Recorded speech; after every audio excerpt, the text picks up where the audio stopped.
Oi, gente. Nessa aula a gente vai falar de avaliação e a gente vai começar dando foco aqui nessa avaliação em ortopedia, tá joia? Antes da gente começar a avaliação em si, só para a gente passar rapidamente, né, como que a gente estrutura o nosso plano terapêutico. Então, eu gosto muito de usar esse fluxograma, porque é o fluxograma base aí para a gente pensar no planejamento de um tratamento fisioterapêutico.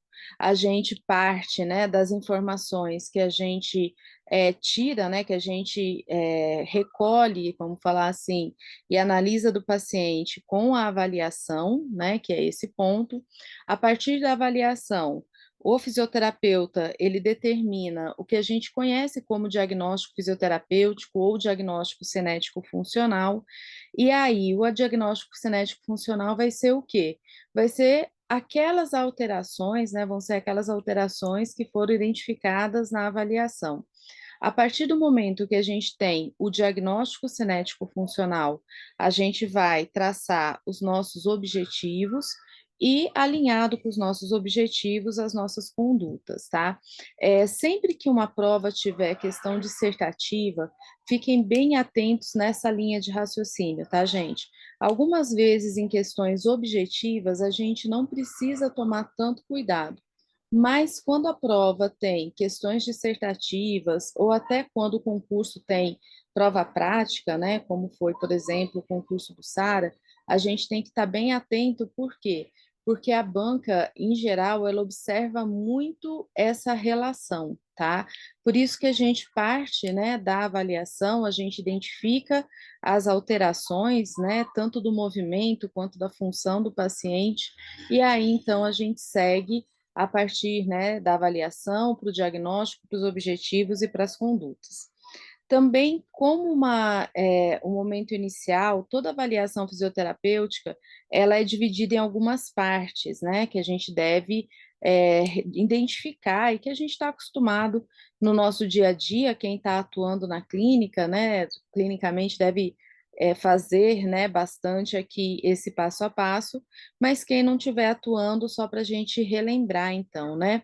O primeiro momento da avaliação é a coleta dos dados pessoais, então, dados de identificação da pessoa, a idade, data de nascimento, endereço, número de prontuário, se for o caso.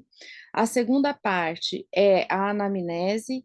A anamnese é a história, né? Então, o que trouxe a pessoa até ali, qual o histórico daquela pessoa, qual é a queixa principal, aquilo que a gente chama de história da moléstia pregressa e atual, né, HMPA, hábitos e vícios, medicamentos que usa.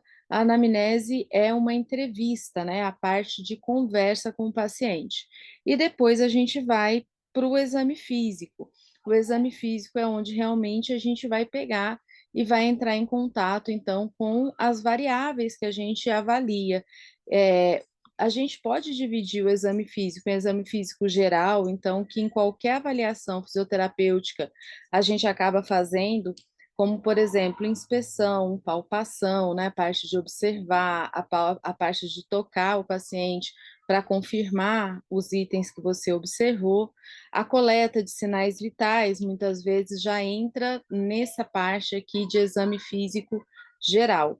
E depois a gente parte, então, para o exame físico específico.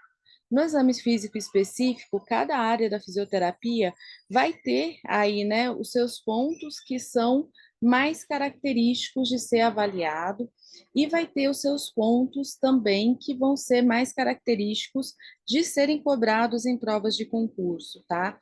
Então, no exame específico, quando eu coloco ali, que a gente vai começar falando do exame físico ortopédico, a gente está dando foco justamente a alguns pontos que são destaque dentro da avaliação na ortopedia. Quando fala em exame físico neurológico, alguns pontos que são destaques dentro da neuro e assim por diante a gente vai continuar, né? Então, essa aula de avaliação é uma aula bem interessante para a gente já ter um contato geral E dentro das provas de concurso, caem tanto perguntas de avaliação, propriamente dito, como também caem perguntas muito ligadas à doença, a um quadro clínico, né?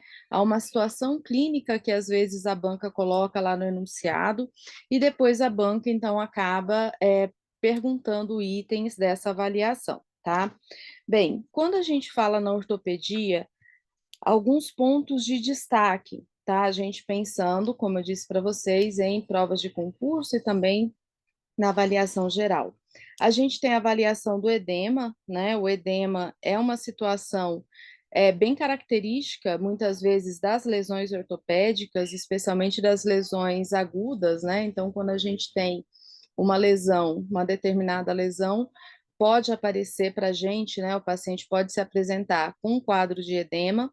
E aqui eu já vou aproveitar e comentar o edema também com uma visão de outras áreas, tá? Porque não é só na ortopedia que a gente pode ter edema, para a gente não ficar repetitivo, né? Em várias aulas falar mais ou menos a mesma coisa, eu vou aproveitando alguns pontos aqui, outros ali, para tratar de determinados assuntos. A avaliação da amplitude de movimento também sempre é um destaque dentro da avaliação ortopédica. A gente já falou de amplitude de movimento naquela nossa aula inaugural. Então, o que que vai acontecer? A gente não vai dar foco nesse momento para avaliação da ADM, porque isso já foi falado, daí como eu disse para vocês, para não acabar ficando repetitivo. A avaliação postural pode fazer parte também, né? E aqui eu vou trazer o destaque do que aparece mais nas provas. E o que vem caindo muito é a avaliação de força muscular, né? Então, a avaliação de força, o conhecimento simples mesmo do teste manual, né? Da tabela de classificação de força, é algo que vem aparecendo bastante. E por último, aqui nessa listinha aí de itens da ortopedia, que acabam aparecendo nas provas, eu coloquei os testes especiais, tá? Os testes especiais eu não vou falar nessa aula, vocês devem ter percebido que ainda não foi abordado no e-book 3, e inclusive eu coloquei lá uma observação para vocês que vai ter uma aula separado desse assunto, tá? Então vai ter um e-book separado, uma aula separada, e aí para quem for de interesse, né, leia, estude o e-book, acompanhe a aula. Eu ainda vou marcar, estou aguardando só abrir um espaçozinho na agenda para a gente fazer essa aula de testes especiais, tá? E aí, então, vamos começar trazendo alguns destaques, né? O edema, ele é um destaque para a gente dentro da avaliação fisioterapêutica, e como eu ilustrei, né? O edema é algo comum da gente ver em pacientes ortopédicos, tá? E aí, pontos principais sobre o edema, né? O que que é o edema? O edema é uma situação onde a gente tem um acúmulo de líquido no espaço intersticial, que é no espaço entre as células. Então, a gente vai ter nesse espaço onde não deveria ter uma grande quantidade de líquido, o líquido acumulado, tá? Como que a gente verifica um edema? Normalmente a gente verifica primeiro na observação, na inspeção. Então, a gente olha e a gente consegue identificar que aquele membro, que aquele pé, né, como na figura que está aparecendo aí, ele está edemaciado, ele está inchado. E na palpação, a gente faz o teste que também está aparecendo na imagem que vocês estão vendo, que é o teste do cacifo, né? Quando a gente faz a dígito pressão, e aí vai ter esse afundamento, ou pode ter esse afundamento que a gente está vendo aqui, quando esse teste ele é positivo, tá? Então, aqui é uma situação que a gente identifica. Um edema, então, a gente identifica olhando, palpando, e ele pode ser medido, né? Então, tem algumas variáveis para a gente considerar aqui em relação a essa medida, mas também a gente pode ter, né, como medida a circunmetria, a perimetria, que aparece pouco em provas, mas no e-book de vocês eu acabei colocando só para a gente ilustrar, né, como é que faz a medida do membro direitinho, né, escolhe, determina um ponto de referência e sempre compara um lado com o outro, tá? Os edemas que aparecem, que apresentam sinal de cacifo positivo, como esse que a gente está vendo na imagem, normalmente são os edemas de origem vascular. Então, o que que é um edema de origem vascular? Um edema de origem vascular é um edema que teve ali, né, a sua causa numa alteração dos vasos sanguíneos. Então, pensando em ortopedia, é quando a gente tem um processo inflamatório. Então, quando a gente tem um processo inflamatório na fase aguda, a gente vai ter os sinais flogísticos, né, a gente vai ter as alterações nos vasos sanguíneos. Dentre essas alterações acontece vasodilatação e, com isso, maior extravasamento de líquido para esse espaço intersticial que eu tinha falado. E isso, então, caracteriza muito esse edema na ortopedia, esse edema mole, tá? Tem condições também de pacientes da cardio, né, quando a gente pensa no paciente cardiovascular, que pode apresentar edema mole também, e pacientes de renais, né, que são as condições mais comuns. O paciente que tem insuficiência renal, ele tende a acumular líquido também, tá? Muitas vezes, quando a gente vê um edema e a gente faz o teste e não apresenta sinal do cacifo, né, ou esse sinal é mínimo para aquele volume de edema que a gente está vendo, a gente pode estar tendo contato com o chamado edema duro. O edema duro, ele já é causado principalmente pela lesão no sistema linfático, então linfedema. Então, só para a gente poder comparar, né, o edema mole mais caracterizado da alteração vascular e o edema duro mais caracterizado pela alteração no sistema linfático ou uma mistura, né, dessa lesão do linfático com a lesão vascular, tá? Por que que o edema linfático ele é um edema duro? Porque o sistema linfático, né, a gente falou um pouquinho na aula de fisiologia, é um sistema que pega e recolhe os líquidos, né, que estão no espaço intersticial e recolhe as grandes proteínas. Essas grandes proteínas não voltam pelo sistema venoso, voltam pelo sistema linfático. Então, quando a gente tem insuficiência do sistema linfático, essas proteínas tendem a ficar acumuladas no interstício e vai dando essa característica de ficar um espaço endurecido. É como se a gente tivesse aí um espaço onde essa proteína vai aumentar a viscosidade ali, né, desse espaço, até ficar algo realmente mais duro, tá? Bem, quando eu falei de medidas, né, uma forma de classificar edema é em cruzes, como a gente está vendo aí. Então, aqui, ó, a cruz é o maisinho, tá? Um mais, dois mais, três mais e quatro mais. Os edemas são classificados em até quatro cruzes. E aí, então, o que que significa essas quatro cruzes? Está muito ligado com o tanto que o dedo afunda, isso a gente pensando no edema mole, né? Um edema de uma cruz é aquele que vai ter um afundamento mínimo, se a gente olhar aqui e comparar, né, com o que a figura está mostrando, 2 milímetros. Um edema quatro cruzes é aquele que vai ter um afundamento maior. E também vai levar mais tempo para esse afundamento sair, né, para ele voltar ali a ficar, para aquela pele voltar a ficar plana, tá joia? Então, esses pontos aqui são pontos para a gente destacar em relação ao edema, e sempre lembre, né, de na ortopedia fazer relação muito desse edema, especialmente com a fase inflamatória, que vai ser o momento onde esse edema ele vai ser mais exuberante, como eu disse, por conta lá dos sinais logísticos, dos sinais da inflamação. Mas, pessoal, tem uma condição que eu já aproveito esse momento para a gente tratar, que é a TVP, a trombose venosa profunda, e que muitas vezes é interessante da gente diferenciar, tá? Então, eu sei que a gente já está, né, misturando aqui um pouquinho de informação, mas como eu disse, vamos tratar do edema em um único momento, né, da avaliação do edema e da identificação desse edema do que pode aparecer na prova. Então, algumas vezes o edema, né, o paciente vai se apresentar lá com edema, e esse edema relacionado à TVP é um edema normalmente unilateral, tá? Então, é algo que já chama a atenção. Bem, um edema unilateral sem histórico de trauma Então, a pessoa não teve história de lesão traumática, de lesão ortopédica.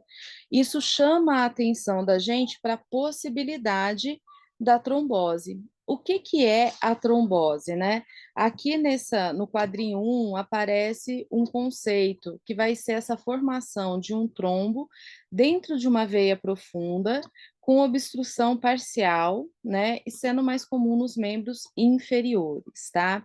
E aí, então, chama a atenção da gente, isso pode aparecer em provas também, essa questão do edema unilateral. Aí apareceu edema unilateral e apareceu esses termos, né, que vocês podem ver aí na tela, tríade de Virchow, sinal de Roma, sinal da bandeira, sinal de Brankhoff. Então a gente foge da possibilidade do edema ortopédico e a gente se direciona para a possibilidade da TVP, por exemplo, numa análise de questão de concurso, tá? O que costuma cair? Costuma cair tanto essa questão da diferenciação, né, de quando pode ser uma TVP, né, e diferenciar de um trauma ortopédico, por exemplo, como também esses sinais e esses termos aparecem. Então, a gente já vai aproveitar esse momento aqui para conhecer ou para relembrar um pouco desses termos, tá? A tríade de Virchow é o que acontece na TVP. Então, acontece estase sanguínea, lesão endotelial e hipercoagulabilidade. Essa tríade está muito ligada ao desenvolvimento da trombose. E os sinais, os principais sinais que a gente vê aparecendo em provas. O sinal de Romas, que vai ser a dor na panturrilha após a dorsiflexão do pé, dorsiflexão passiva. O sinal da bandeira, que é a redução da mobilidade da panturrilha, essa é uma das definições, que na verdade vai ser o empastamento, né, quando a gente fizer a palpação da panturrilha. O sinal de Brankhoff, que é a dor na região da panturrilha também quando faz a palpação, tá? Outros sinais que geralmente aparecem e que também as bancas colocam muito é o que está no item 7, aumento da temperatura da pele. Então, esses pontos aqui para a gente já fazer esse paralelo, e é importante sempre a gente relacionar, tá, essa ocorrência do edema unilateral. E aqui no 8º quadrinho, no último, só para chamar a atenção, né, que também é um ponto importante, via de regra, a fisioterapia, o tratamento fisioterapêutico, ele só deve ser iniciado após 72 horas do uso de medicação pelo paciente que tem a TVP, tá? Então, para ter essa segurança que não vai ocorrer o deslocamento desse trombo e a obstrução, por exemplo, de um vaso no pulmão, porque se esse trombo, esse coágulo se deslocar e pegar e entupir, vamos falar assim, o vaso no pulmão, a gente vai ter um quadro mais grave, que é a TEP, o tromboembolismo pulmonar.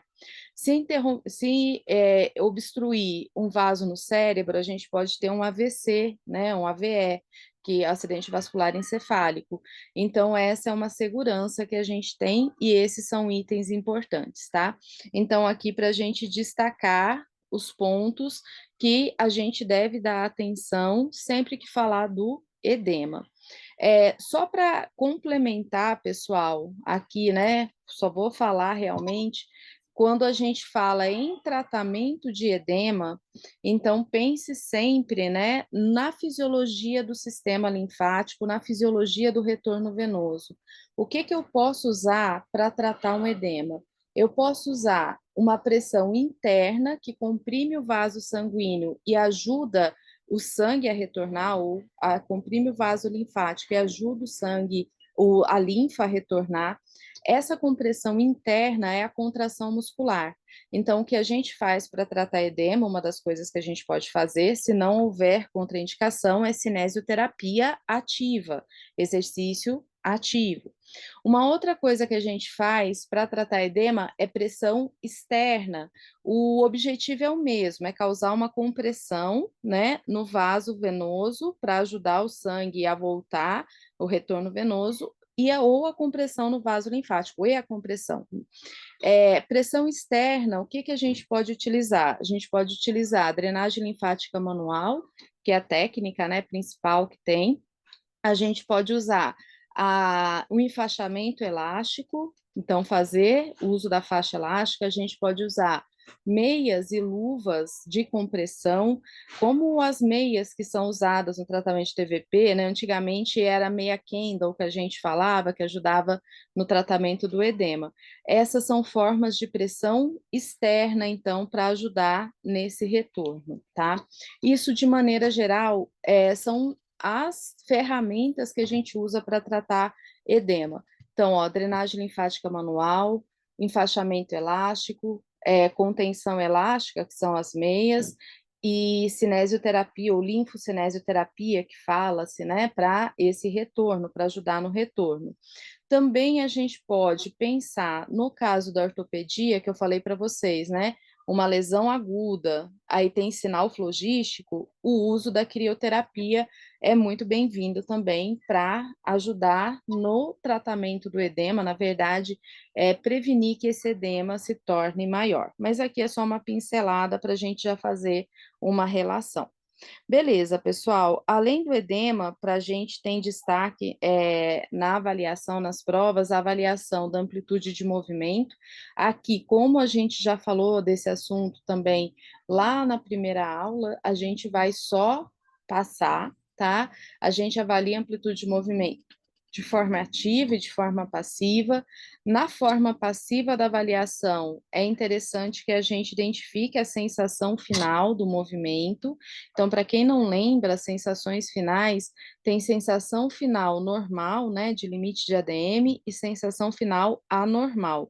As sensações finais anormais, elas tendem a cair mais na prova. Então, aqui um asterisco, porque é um assunto importante da gente estar olhando sempre, da gente estar revisando.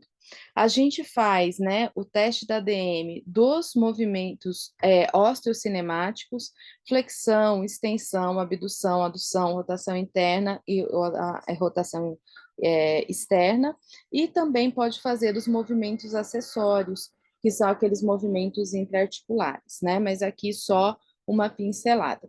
Existe uma grande variação em relação à questão de amplitude de movimento normal na literatura. E aí, gente, é bem importante a gente usar o bom senso na análise de questões, né? Aquilo que divergir muito dos valores que são os básicos ali, né, da ADM, provavelmente vai estar errado quando a gente vai analisar uma questão. Por exemplo, vamos pegar aí uma ADM simples, uma ADM fácil. Se a gente pensa na ADM de flexão de ombro, então a gente tem um valor de flexão de ombro normal aí de 180 graus, mas existem literaturas que colocam 175, 170, algo próximo disso, tá? Tranquilo, pessoal. Se ficar próximo disso, provavelmente pode ser uma divergência de literatura. Agora, se, por exemplo, numa questão aparece, né, o grau de flexão normal do ombro é 150 graus, é 130 graus, é 120 graus, aí tem alguma coisa errada, provavelmente não vai ser essa informação, tá? Tanto na apostila de vocês, né, no primeiro e-book lá da aula inaugural, quanto no e-book de cinesiologia biomecânica, quanto nesse e-book aqui, a gente tem tabelinhas com ADMs possíveis, tá? Que são as que mais comumente aparecem. Então, se vocês identificarem divergência, lembre-se sempre que é a divergência que costuma aparecer na literatura, então, de acordo com a literatura que foi consultada para elaboração do material, e que isso também aparece nas provas, então a gente tem que estar preparado para essa questão, né, da divergência também. Bem, quando fala em avaliação postural, vários pontos aí podem ser levados em consideração, né? Um dos pontos que a gente vê sendo mais cobrado em provas é quando fala de postura relacionar com a escoliose. Então, já trouxe aqui também um destaque nesse momento, nessa aula, para escoliose, por ser um ponto mais cobrado, tá? Por ser um ponto que aparece mais. Eu vi algumas bancas aí recentes, algumas questões recentes, falando muito da posição para avaliação postural, que é a posição anatômica, né? Então, a gente sempre relacionar essa posição, que é uma posição importante para fazer a avaliação, e também, pessoal, o que mais a gente vê aparecendo realmente é a escoliose, é o que mais chama a atenção nesse tópico. Então, a escoliose é quando a gente tem uma curvatura lateral na coluna vertebral, quando a gente olha ela de frente ou de costa, né? Vista anterior ou vista posterior. E aí, então, normalmente, para avaliar direitinho, é feito uma radiografia com o paciente em pé, ereto, né? Às vezes a gente observa, a gente pode fazer testes especiais, né, para verificar a rotação de vértebra, para verificar a adiposidade, mas a gente avalia realmente o grau de escoliose, né? O ortopedista, ele avalia o grau de escoliose por meio da radiografia, né? Bem, para ser uma escoliose, para ter diagnóstico de escoliose, a gente vai ter que ter alteração nos 3 planos anatômicos. Então, inclinação no plano frontal, tá? Tá ali no terceiro quadrinho. Rotação no plano horizontal, pode ser avaliada através da palpação do processo espinhoso, e também flexão ou extensão no plano sagital, né, que está aqui embaixo aparecendo para a gente. E aí, pessoal, a literatura fala para a gente que existe um ponto de corte. É feito um cálculo de um ângulo, que chama ângulo de Cobb, e a maior parte das literaturas concordam que até 40 graus nesse ângulo pode ser realizado o tratamento conservador. A partir, né, de 40 graus, aí normalmente o tratamento ele tem que ser cirúrgico para escoliose. Então, só para a gente conhecer também, esse aqui, né, é assim que é feita a medida do ângulo de Cobb, aqui está aparecendo uma coluninha, né, com a curvatura, e aí esse ângulo é traçado na radiografia, tá? Então, pega-se a vértebra aqui do limite superior daquela curva, né? E vai se traçar uma reta e pega a vértebra do limite inferior. E aí faz os traços, como a gente está vendo aí, tá? Na vértebra de transição, que é a vértebra do meio, faz a intersecção dessas curvas aqui no meio, e aí tem a medida do ângulo. Isso é feito normalmente pelo ortopedista. É bom a gente entender o exame como é feito. Faz tempo que eu não vejo caindo questão perguntando direitinho, né, sobre como traçam, as curvas são traçadas, mas já fica o registro aqui. O que cai mais, em geral, é essa questão do limite de 40 graus, tá? Falei para vocês que a maior parte das literaturas admitem 40 graus aí como o ponto de corte, mas eu vi também recentemente em prova a banca colocando 45 graus. Então, esse tipo de coisa, pessoal, infelizmente acontece. Eu falo infelizmente por quê? Porque dependendo da literatura que a banca consultou, ela pode colocar esse ponto aí que é um pouco divergente da literatura mais importante. E, na verdade, isso vem acontecendo muito nas provas e complicando muito a vida do concursando, né? Então, qual que é a dica sempre para resolver esse problema, vamos dizer assim?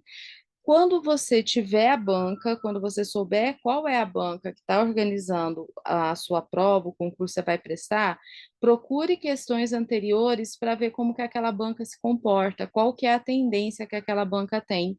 Então, isso pode ajudar muito a gente entender quando aparecem esses pontos de divergência, hein? E como eu disse para vocês, infelizmente isso aparece, tá? Uma outra coisa também que eu vejo aparecendo muito em provas é sobre essa classificação da escoliose. Quando a escoliose é para a direita e quando ela é para a esquerda, tá? Então, até caiu numa prova aí recente também. Sempre, pessoal, o que determina o lado da escoliose, o lado da curva, é a convexidade. A convexidade é o lado maior. Então, se eu fizer uma conchinha aqui com a minha mão, aqui dentro da minha mão é o lado côncavo, é o lado menor, que eu posso pegar aqui, por exemplo, fiz esse xizinho ali na figura, e a convexidade é o lado maior. Então, o que determina realmente o lado, né, que vai ser classificada essa escoliose, se ela está à direita ou se ela está à esquerda, é a convexidade, não é a concavidade. E aí eu chamo a atenção para isso porque quando cai em prova, as bancas colocam e a gente às vezes fica um pouquinho confuso, né, se era a convexidade que manda, se é a concavidade que manda. Então, em relação a essa classificação, guardem aí, tá joia?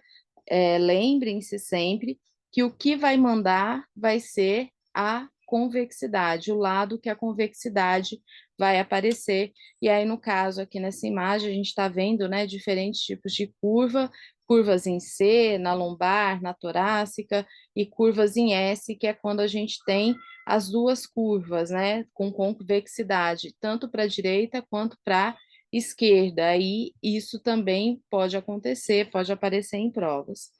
É, em geral, também um conhecimento que é bem antigo, né, mas que também tem várias bancas que gostam de perguntar, é o que que acontece com a musculatura, né, em relação à curva que está aparecendo ali na escoliose. Então, sempre lembrar que a convexidade é o lado maior. Então, a musculatura que está do lado aqui dessa convexidade, né, a musculatura paravertebral, ela vai estar mais alongada, enquanto que a musculatura que está na concavidade, ela vai estar mais encurtada. Opa, desculpa. Mais encurtada. Antigamente falava-se muito, usava-se muito isso como princípio para tratamento. Hoje em dia utilizam-se mais técnicas de reeducação postural, né, de fortalecimento diferenciado, como o Pilates, por exemplo, para ajudar no tratamento desses desvios posturais, tá? Mas fique aí a informação também, porque é uma informação que a gente já viu as bancas cobrando muito, colocando muito. Então, em relação à avaliação postural, né, a parte da avaliação postural, para mim, um destaque, algo que é sempre importante da gente lembrar quando a gente vai fazer prova, é sobre a escoliose. E o outro ponto, né, que é destaque dentro da avaliação ortopédica e também em outras áreas da fisioterapia, né, para deixar claro isso, mas a gente vai abordar nesse momento, é o teste manual de força. Então, o teste manual de força é o teste de resistência que a gente faz na musculatura e que a gente classifica nessa escala aqui.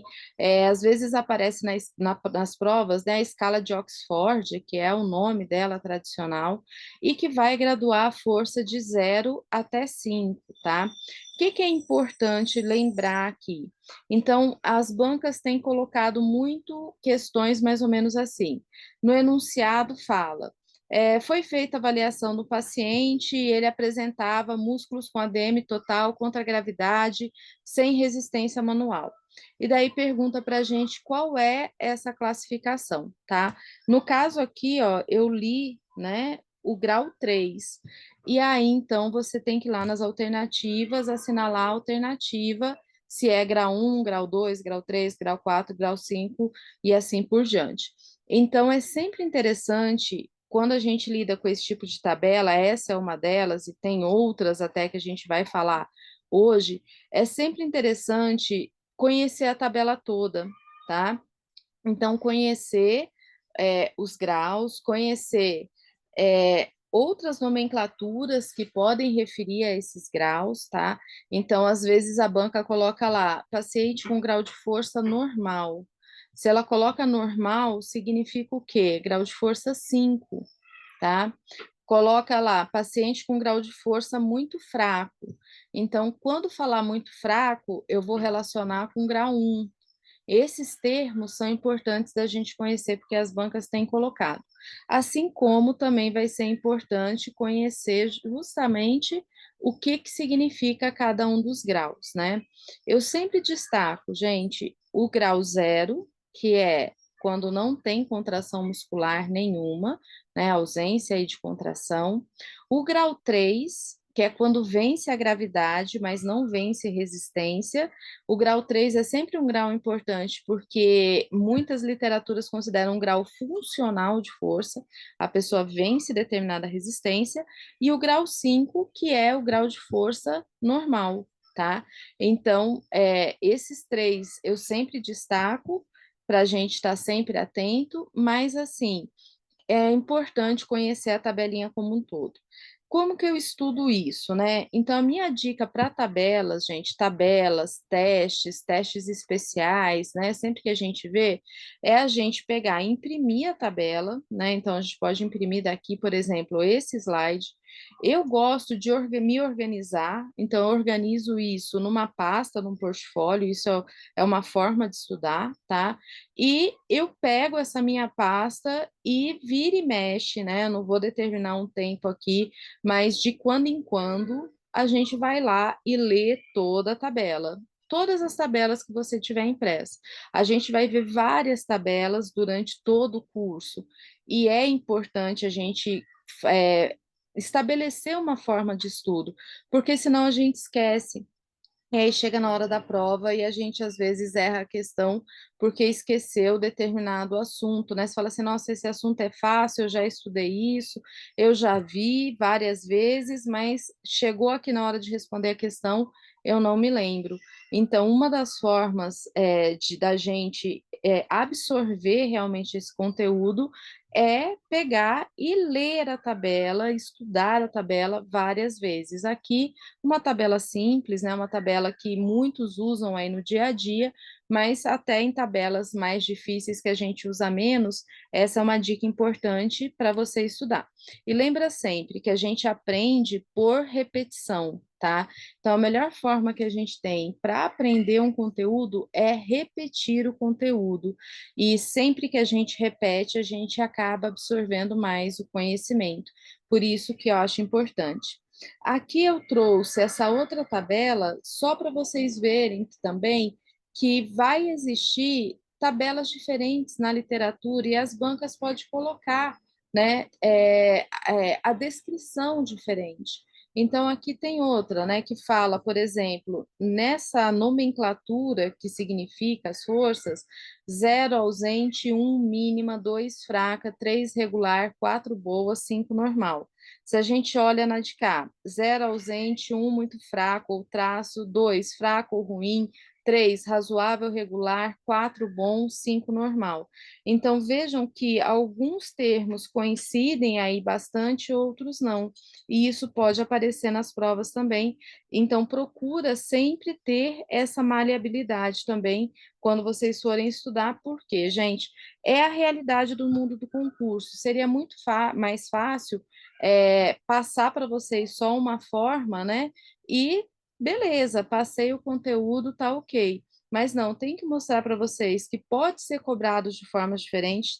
Inclusive, se vocês lerem a descrição aqui, é um pouquinho diferente da descrição aqui, quer dizer a mesma coisa, mas com outras palavras, e as bancas podem usar diferentes descrições, diferentes formas, e a gente tem que estar preparado para isso, justamente para não perder questão, né? Porque o que vai importar lá na hora da prova justamente é acertar as questões, tá? Bem, pessoal, da parte de ortopedia, para mim esses são os destaques. Além desses destaques, testes especiais e os testes funcionais, né? Alguns na ortopedia, alguns na geriatria, mas como eu disse para vocês, vai ser uma aula extra, uma aula bônus à parte, principalmente voltada para o pessoal que vai fazer prova para generalista, prova para ortopedia, tá? E que às vezes não é tanto de interesse de quem vai fazer prova para especialidades outras, né? Como respiratório, TI, assim por diante. Mas que a gente vai trazer. Só estou esperando abrir o espaço na agenda para poder marcar direitinho e apresentar essa aula para vocês, tá bom?